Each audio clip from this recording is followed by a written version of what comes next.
Quand bien même ils sont nombreux autour de la table, ils ne vont pas tous intervenir.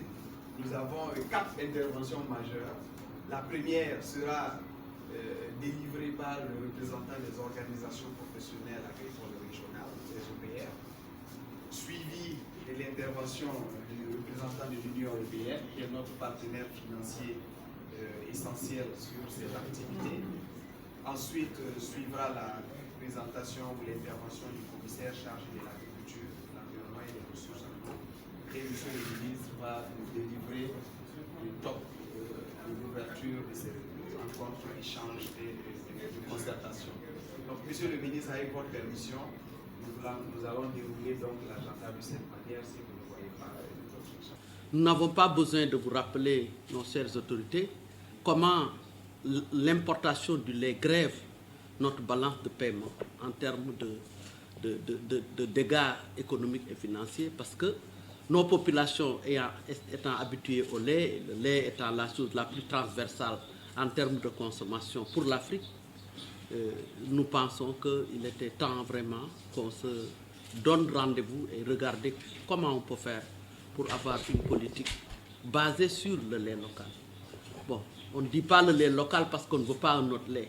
Mais vous savez très bien qu'en Europe, comme dans d'autres zones du monde que je ne veux pas citer, tout ce qui est blanc n'est pas lait. Et ça nous parvient dans notre région, ça nous parvient dans notre continent.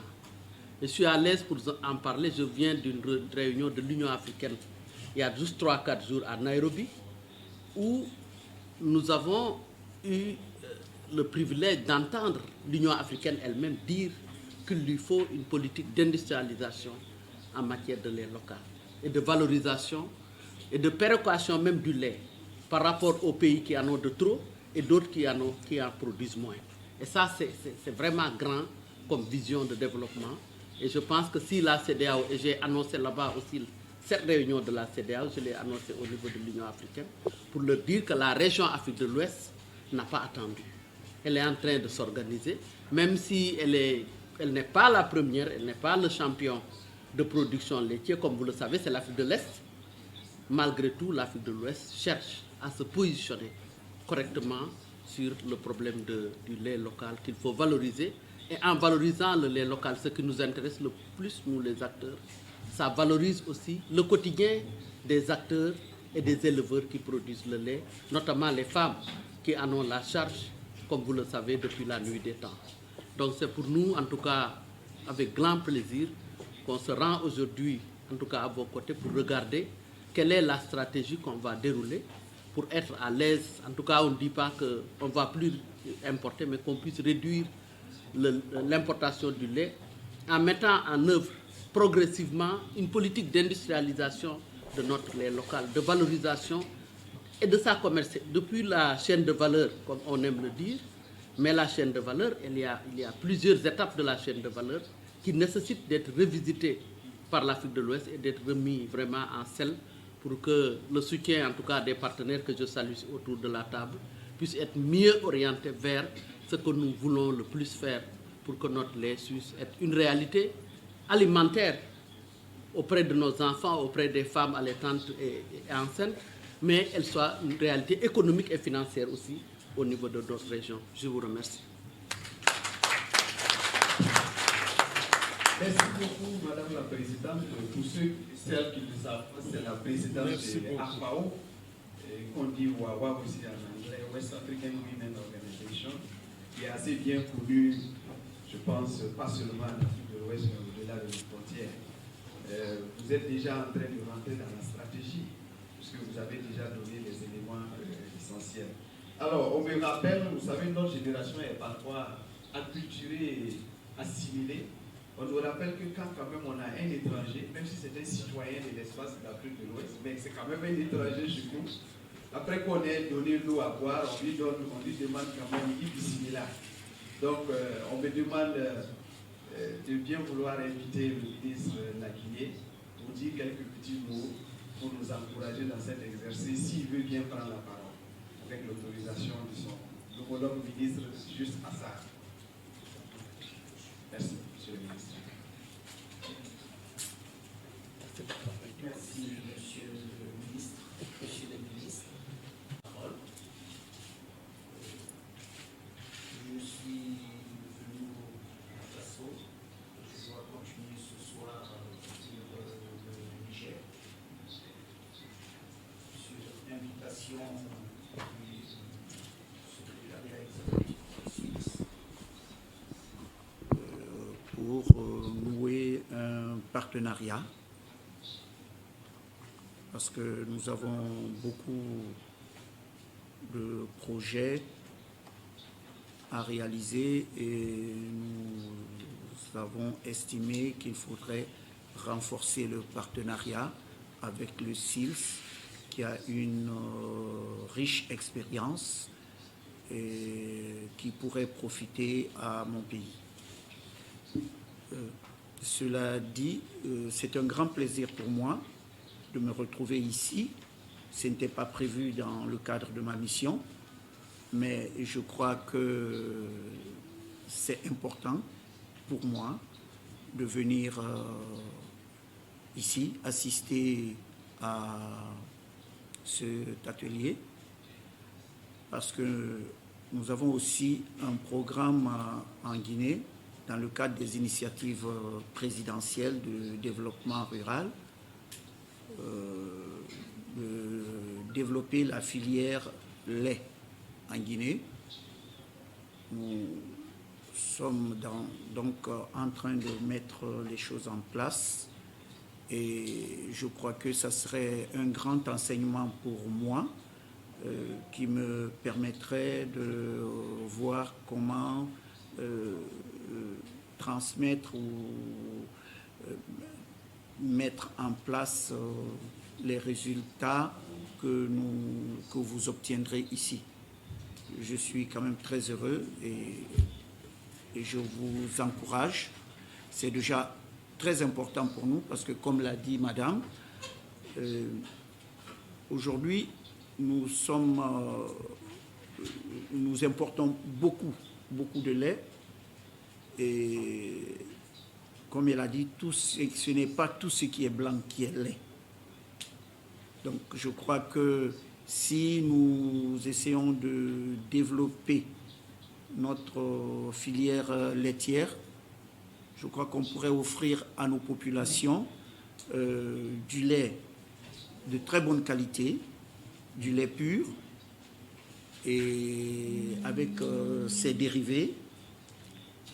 Donc, je ne peux que encourager les participants à cet atelier, d'où on pourrait tirer un très grand profit au bénéfice de toutes les populations africaines.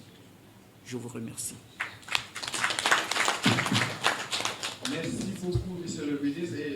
suis désolé de vous avoir pris au dépourvu. Merci beaucoup pour votre intervention. Je voudrais donc poursuivre notre ordre protocolaire validé par M. le ministre en invitant le représentant de l'Union européenne, qui est notre partenaire majeur sur cette activité, à prendre la parole. Merci. Ça marche? Oui. Messieurs les ministres, d'Afrique de l'Ouest et plusieurs ONG qui les soutiennent, ces rencontres avaient pour thème la chaîne de valeur du lait local en Afrique de l'Ouest, quel soutien pour quelle filière, ainsi que quelle politique européenne pour contribuer au développement de la filière laitière locale en Afrique de l'Ouest. Il est ressorti de ces échanges plusieurs éclairages, constats et recommandations qui justifient pleinement le présent atelier aujourd'hui. Chaque groupe d'acteurs dispose désormais des informations pour se responsabiliser à son niveau et contribuer au développement de la filière lait en Afrique de l'Ouest. Le défi est de soutenir le développement de la filière de lait local en Afrique de l'Ouest tout en continuant de satisfaire la demande urbaine en produits laitiers qui est en forte croissance. Cela passe nécessairement par une collaboration entre les organisations professionnelles de la filière, les institutions étatiques et nationales et régionales, les entreprises et les PTF. Une collaboration multi-acteurs doit permettre de renforcer la cohérence d'ensemble et la contribution aux objectifs de développement durable. C'est ce que doit viser la stratégie. En premier lieu, il revient d'aider les producteurs à intensifier leur production et à mieux la commercialiser, en vue de répondre à cette demande des consommateurs et des laiteries. À cet effet, toute une gamme d'actions est envisageable, du niveau individuel jusqu'à la construction d'interprofessions et d'alliances productives, en passant par des centrales de collecte multiservices. Pour ce qui est du rôle des États, c'est d'agir au niveau du climat des affaires, de la politique commerciale, des politiques de sécurité alimentaire et bien sûr des mesures incitatives au développement des filières. Les organisations régionales ont un important rôle d'impulsion, comme à travers des mesures incitatives, et cet offensive lait aujourd'hui en est un exemple, et un rôle de cadrage réglementaire et juridique qui facilite les décisions de ces États membres. Enfin, les industriels et les laiteries doivent être associés pleinement pour aboutir à des stratégies qui soient gagnant-gagnant. Et d'avoir des exemples existent déjà, comme des mesures nationales adoptées par certains pays d'Afrique de l'Ouest pour augmenter leur part de lait collecté localement dans leur vente, en vue de tirer toute la filière vers la qualité. Enfin, les PTF, qui appuient déjà la filière locale à plusieurs niveaux, doivent harmoniser leurs interventions. Ces convergences devraient se traduire par un investissement accru dans la filière qui soit ciblé et cohérent, que ce soit de la part du public ou du privé. Les plateformes d'innovation locale qui associent les éleveurs, les collecteurs, les industriels et les organismes d'appui paraissent un bon modèle pour favoriser ces interactions. Dans un contexte de demande croissante sur le marché, les stratégies gagnant-gagnant ont toute leur place. L'Union européenne continuera d'accompagner le développement de cette filière pour tout le potentiel qu'elle recèle, notamment en termes d'alimentation de qualité, d'innovation, d'emploi des femmes et des jeunes, de professionnalisation et de développement des territoires. Merci. Merci beaucoup. Burkina, Monsieur le ministre de l'élevage de la Guinée, Monsieur le ministre de l'Agriculture, chers amis du Burkina, Monsieur le secrétaire exécutif du SILS, Monsieur le représentant de l'Union européenne, Madame la présidente de WAFA, Mesdames et Messieurs, chers invités, je voudrais tout d'abord m'acquitter d'un devoir, celui de vous transmettre les salutations fraternelles du président de la commission de la CEDEAO, Son Excellence M. Jean-Claude Cassibrou, et également transmettre à son Excellence M. Roch Marc Kaboré, président du Burkina Faso, à son gouvernement et à tout le peuple burkinabé, pour l'appui constant et toutes les facilités accordées à la CEDEAO dans l'accomplissement des objectifs qui lui sont assignés. Nous prions à cet effet, Monsieur le ministre de l'Élevage et des Ressources animales, d'être notre porte-parole pour témoigner notre reconnaissance au gouvernement et au peuple burkinabé pour l'accueil et l'hospitalité dont nous bénéficions depuis notre arrivée ici dans ce grand et beau pays. Je voudrais également remercier tous les délégués et participants venus ici pour contribuer aux travaux de notre rencontre.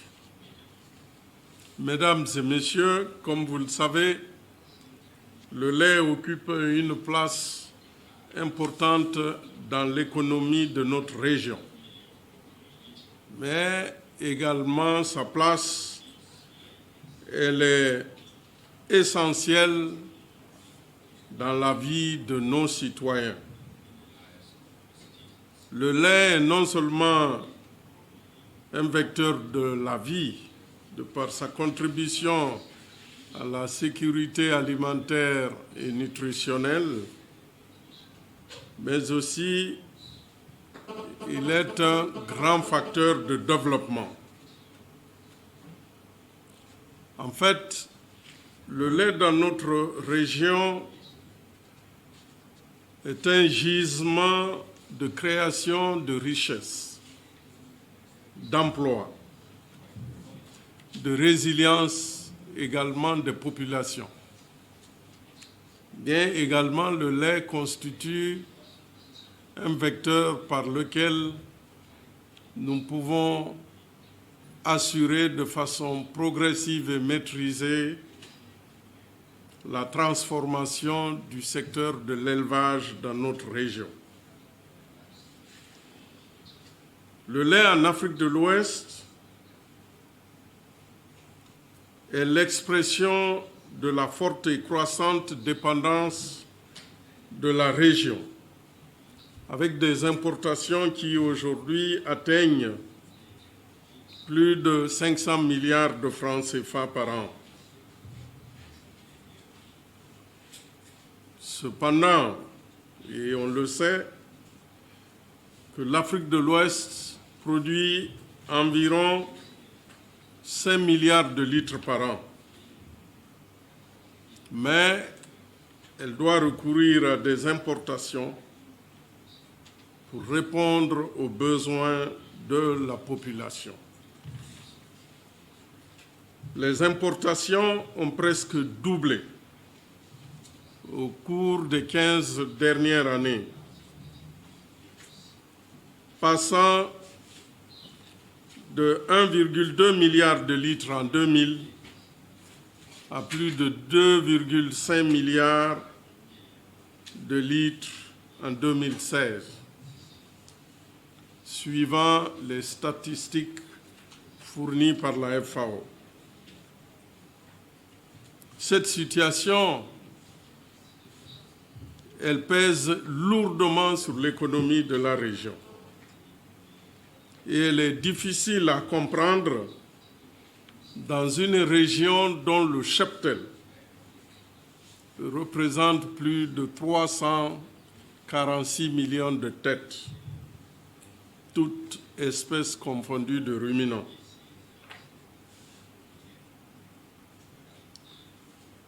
Mesdames et messieurs, la CEDEAO s'est très tôt préoccupée de cette situation en adoptant dès 2010 deux mesures importantes visant, d'une part, l'élaboration et la mise en chantier d'un plan d'action pour le développement et la transformation de l'élevage et d'autre part l'inscription du lait comme un des 5 produits stratégiques à promouvoir.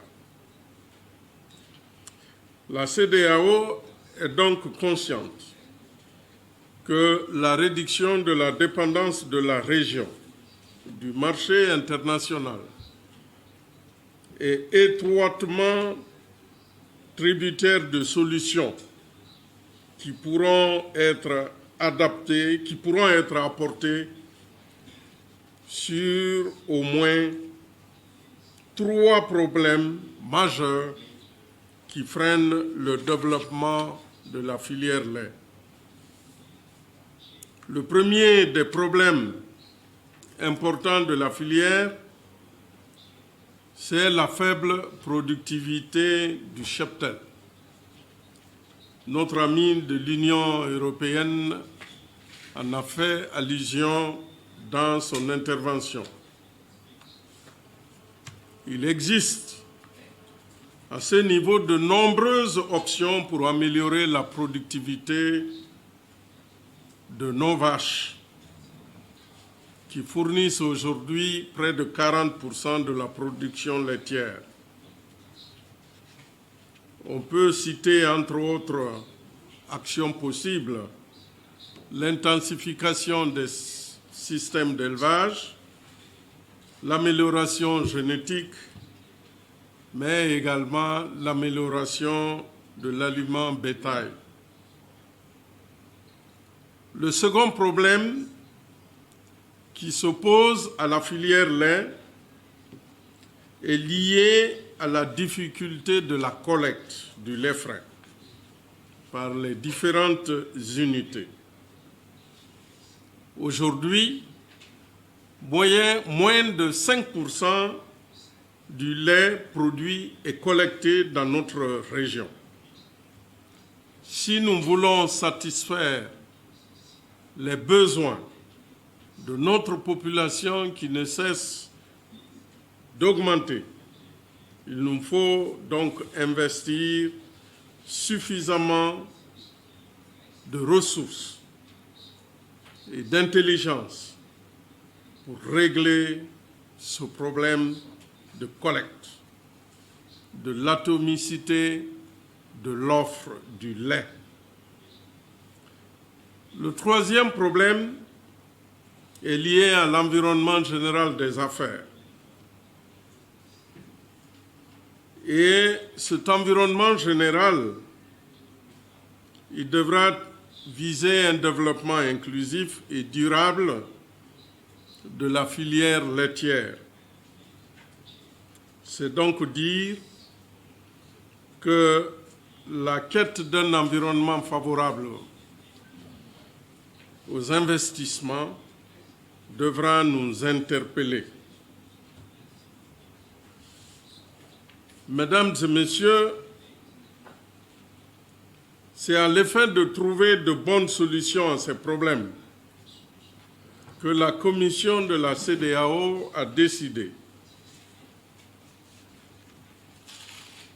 de lancer l'offensive lait pour la promotion des chaînes de valeur de lait local dans l'espace communautaire. À l'instar des autres initiatives majeures sur lesquelles nous travaillons dans notre région, qui portent sur l'offensive riz, sur la réserve régionale de sécurité alimentaire, le renforcement des capacités des différentes parties prenantes, la stratégie de l'employabilité des jeunes, pour ne citer que celle-ci. C'est dire donc que la stratégie régionale de promotion de la chaîne de valeur du lait local, à la définition de laquelle vous êtes invités, est un cadre de référence pour accompagner les initiatives portées par les différents acteurs dans notre espace.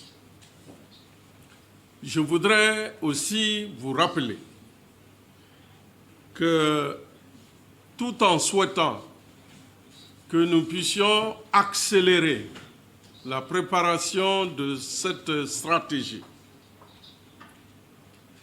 Nous invitons vivement les experts de toutes les organisations intergouvernementales, de l'UEMOA, du SILS et de la CEDEAO même, pour qu'avec nos partenaires, nous puissions aller rapidement au-delà de la formulation de stratégies pour bâtir des programmes d'investissement concrets dans les années à venir. Nous souhaitons encore une fois qu'au-delà de la stratégie, dès 2020, nous puissions disposer de programmes d'investissement qui nous permettent véritablement d'investir sur la filière lait partout où c'est possible, partout où nous avons du potentiel. On ne souhaite pas, comme nous l'avons, il a été rappelé, depuis 2010, cette offensive est lancée. Les pays ont surinvestissement propre et en collaboration avec des partenaires lancé des initiatives qui ont commencé à donner des résultats extrêmement intéressants dans un certain nombre de pays. Et je voudrais ici en profiter pour saluer le Burkina pour son exemple, saluer le Sénégal pour tout le travail qui a été fait, saluer également le Niger et le Mali pour tout ce qui a été fait jusqu'ici sur le lait, et souhaiter que les consultants, les acteurs qui sont chargés de la définition de cette stratégie puissent en tout cas nous aider au terme de ce travail à déboucher sur la préparation de termes de référence pour que rapidement nous puissions passer à la formulation de programmes d'investissement concrets qui intéresseraient véritablement non seulement le développement des unités qui sont déjà en place, mais également la création de nouvelles unités. Parce qu'il y va non pas uniquement de dire que nous voulons réduire les importations, mais nous avons un grand défi. Nous devons créer de l'emploi. Nous devons développer la résilience dans le secteur de l'élevage. Nous devons faire en sorte que notre secteur de l'élevage devienne véritablement un secteur économique qui est profitable et largement profitable et visible dans nos différents pays et dans notre région. C'est ça notre objectif. Et je voudrais ici souhaiter que nos partenaires, les différentes ONG qui nous accompagnent, les organisations professionnelles du secteur rural prennent en compte cet engagement des OIG pour que véritablement nous puissions faire des pas géants vers le concret en allant directement investir au niveau des éleveurs. Pour la CEDEAO, donc, nous devons pouvoir promouvoir de nouveaux modèles économiques au sein des filières laitières locales, des modèles reposant sur des partenariats publics-privés inclusifs et bénéfiques. Avant de terminer mon propos, je voudrais remercier particulièrement les organisations de pasteurs, d'éleveurs et d'agriculteurs ici présents, les ONG internationales, l'Union européenne pour avoir accepté d'accompagner la CEDEAO dans cette phase critique de construction de notre stratégie régionale. Et je formule le vœu que l'Union européenne puisse nous aider rapidement à finaliser, à formuler et finaliser nos programmes d'investissement. Je voudrais également associer à ces remerciements le hub rural pour la facilitation de l'ensemble du processus. Comme vous le voyez, le chemin il est encore long et beaucoup reste à faire pour bâtir une filière solide, compétitive et rentable pour les opérateurs de la filière.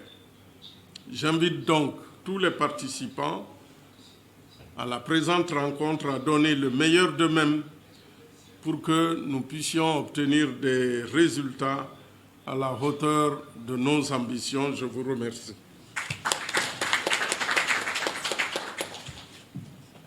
Agriculture, y compris élevage, bien sûr, environnement et ressources en eau de la CEDEAO, Mesdames et Messieurs les représentants de l'UEMOA, du CILS et des institutions de coopération technique, Madame la Présidente du cadre de concertation des OPR, je crois que je ne me trompe pas, j'ai lu ça sur le CRITO, Mesdames, Messieurs les représentants des partenaires techniques et financiers, Mesdames, Messieurs les représentants des organisations socio-professionnelles, distingués invités, chers participants, Mesdames et Messieurs. Comme on pourrait le dire, à grand événement de haute portée stratégique, mobilisation spéciale. Et votre présence ici en est le parfait témoignage. À vous tous donc venus si nombreux, merci d'honorer notre pays, le Burkina Faso, en convergeant aujourd'hui sur Ouagadougou, et ce pour 3 jours autour d'un chantier aussi important. J'allais dire aussi stratégique que celui de l'accélération du développement de l'économie laitière de notre si chère région, l'Afrique de l'Ouest. Pour ceux qui sont croyants comme moi, et c'est qu'il y a beaucoup, Dieu même a béni votre rencontre, parce que vous l'avez placé jour de conseil des ministres au Burkina Faso, et Dieu a voulu que ce conseil soit reporté hier seulement pour vous permettre d'avoir des ministres autour de la table.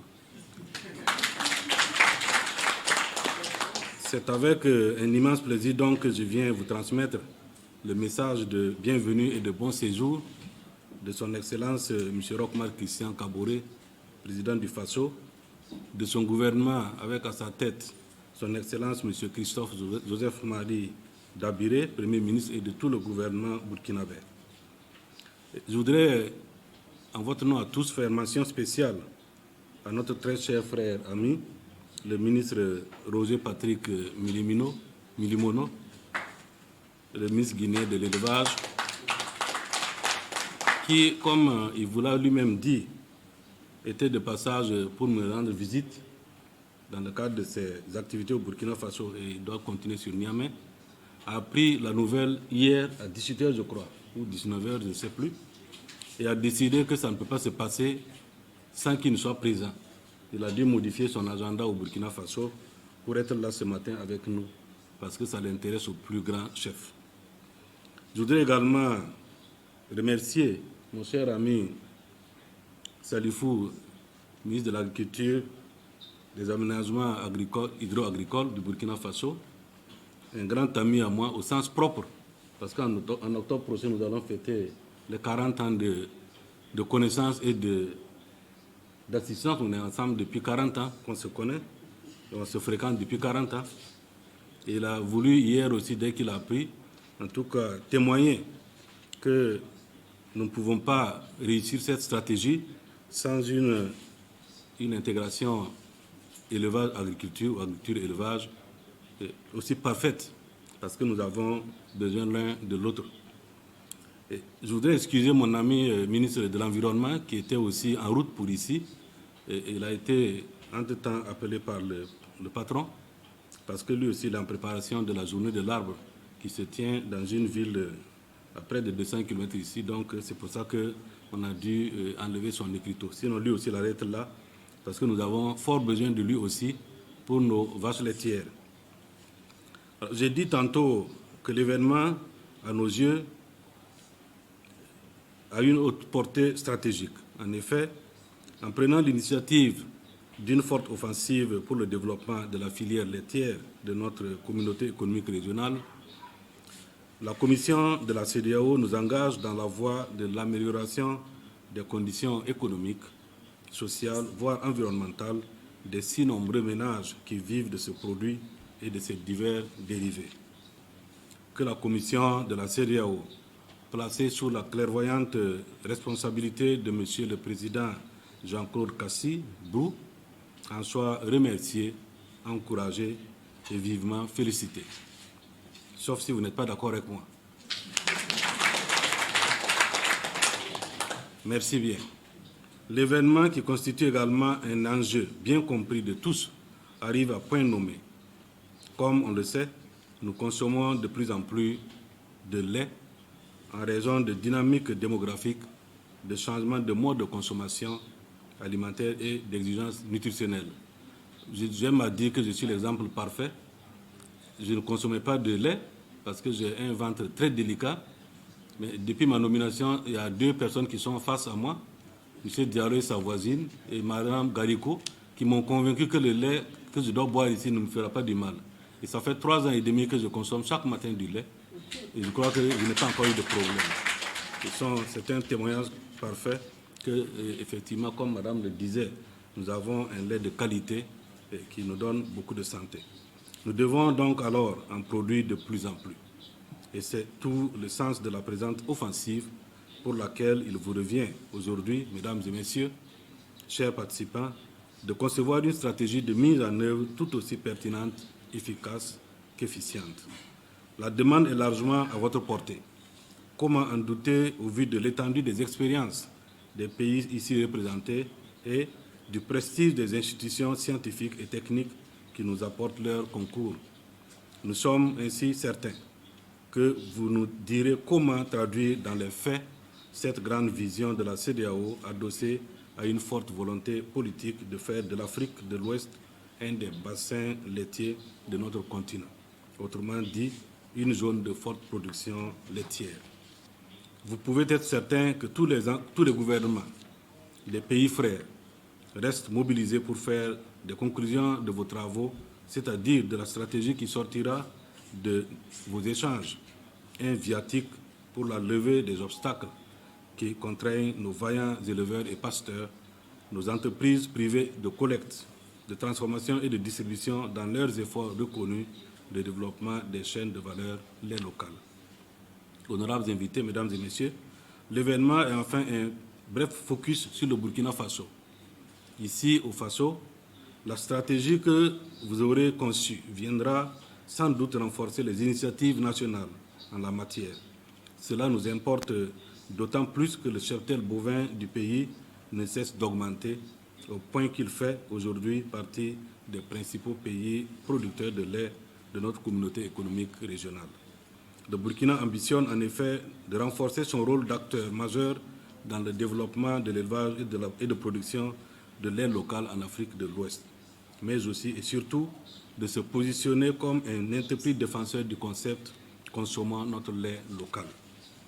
Et là aussi, je voudrais dire que nous avons pris un arrêté, un arrêté du Premier ministre, qui oblige que toutes les manifestations au niveau public soient alimentées par le consommant burkinabé, et le lait local est aujourd'hui, en tout cas sur la table chaque fois.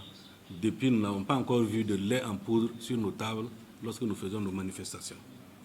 Ainsi, le Burkina s'emploie-t-il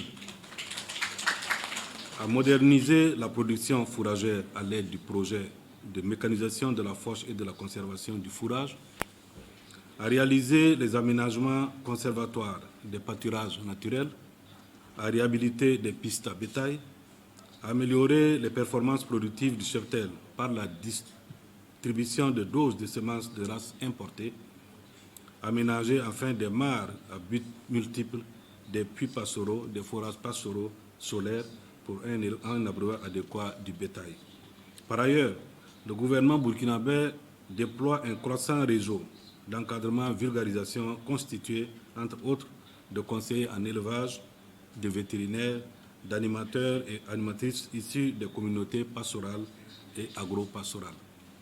D'autres chantiers sont projetés pour débarrasser certaines zones de la mousse CC, développer la filière lait, telle que les bassins laitiers que nous sommes en train de développer à Ouagadougou et bientôt à Bobo-Dioulasso, promouvoir une laiterie de grande capacité à Ouagadougou ainsi qu'une usine de fabrique d'aliments bétail, tout cela en concertation avec les acteurs locaux. Le Burkina Faso s'enorgueillit de la forte implication des organisations professionnelles à côté du gouvernement et de la tout aussi importante implication du secteur privé. En effet, plus d'1 millier de groupements d'éleveurs s'investissent dans notre pays sur le terrain de développement de l'élevage en général et des filières porteuses de production animale en particulier. Des structures faîtières sont aussi là pour contribuer à la modernisation des systèmes de production. Quant au secteur privé, il me plaît de souligner ici aux nombreuses initiatives de femmes éleveurs qui ouvrent inlassablement des larges perspectives de valorisation des produits laitiers du cru. Mesdames et messieurs, chers participants, le moment est arrivé d'abréger mon discours d'ouverture pour que vous vous mettiez à la tâche. Ça, c'est ceux qui ont dit ça. Ce n'est pas moi-même. J'aurais pu rester avec vous pendant longtemps, mais comme ils veulent que j'arrête, alors sans donc plus tarder et tout en souhaitant plein succès à nos travaux, je déclare ouverts les travaux de l'atelier régional de définition de la stratégie de mise en œuvre de l'offensive de la CEDEAO pour la promotion des chaînes de valeur du lait en Afrique de l'Ouest. Je vous remercie.